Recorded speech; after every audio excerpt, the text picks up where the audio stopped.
सभापति महोदय, अभी तक समुद्री कानून को अंतर्राष्ट्रीय कानून से संहिताबद्ध करने की ज़रूरत का कोई ऐसा पूर्ण हल नहीं निकाला जा सका है जो सबको स्वीकार हो। हम पहले से ही अंतरिक्ष में दुनिया के भिन्न भिन्न राज्यों के अधिकारों और जिम्मेदारियों को नियमित करने के लिए कानून बनाने की समस्याओं का सामना कर रहे हैं। मुझे खुशी है कि न्यायशास्त्रियों की 2 अंतर्राष्ट्रीय और 1 राष्ट्रीय संस्था अगले 15 वर्षों में इंसान की ज़रूरतों का अंदाज़ा लगाने और सन 2001 में न्याय की व्यवस्था के मार्ग में आने वाली चुनौतियों का सामना करने के लिए आपस में मिलकर विचार विमर्श कर रही है।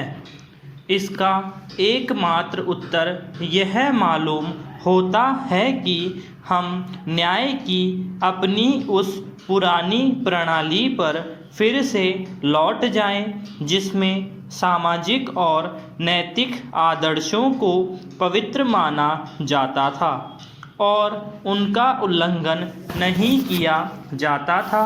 हर आदमी इन कानूनों का पालन करना अपना एक धार्मिक कर्तव्य मानता था।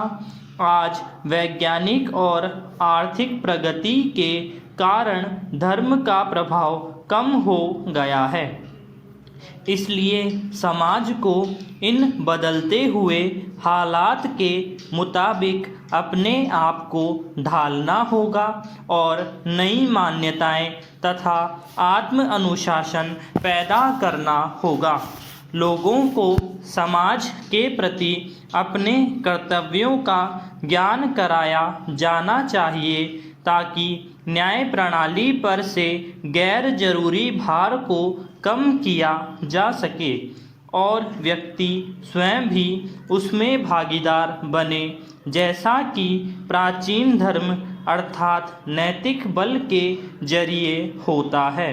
पैरा मुकदमेबाजी अब एक मनोरंजन जैसा कार्य बन गया है, कभी कभी सिर्फ शौकिया तौर पर और कभी कभी कानून की गिरफ्तारी से बचने के लिए लोग मुकदमेबाजी करते हैं। कभी कभी कानून और कानूनवादियों के उल्लंघन के लिए अदालतों का सहारा लेना एक सुरक्षित साधन माना जाता है। अगर कानूनी क्षेत्र का इस्तेमाल वकीलों और कानून तोड़ने वालों के लिए एक उत्तर और लाभकारी साधन बनकर रह जाता है तो इससे भ्रांति पैदा हो जाती है और कानून का ध्येय ही खत्म हो जाएगा। न्यायाधीशों और वकीलों से अनुरोध है कि वे अपनी जिम्मेदारी की ऊंची भावना से मौजूदा कानून प्रणाली की भूल भुलैया पर विचार करें, जिनके कारण न्याय का मूल आधार ही नष्ट हो रहा है और न्यायपालिका को सामाजिक उन्नति के एक साधन के रूप में मजबूत बनाने के लिए उचित उपाय ढूंढ निकाले। आज आम आदमी अदालत में जाने के विचार से कतराता है।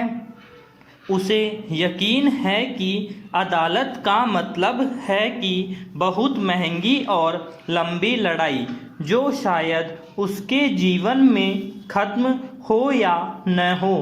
हमेशा ही समय पर न्याय मिलना बहुत ही ज़रूरी है। कानून में देरी का रोग न्याय व्यवस्था को ही खाए जा रहा है। मैं इस सम्मेलन में आए संसार के प्रतिष्ठित न्यायशास्त्रियों से अनुरोध करता हूँ कि वे कानूनी देरी से निपटने, कानूनों को सरल बनाने और आम आदमी को न्याय उपलब्ध कराने के लिए कारगर उपाय खोजें, क्योंकि कानून आदमी की सेवा के लिए होता है।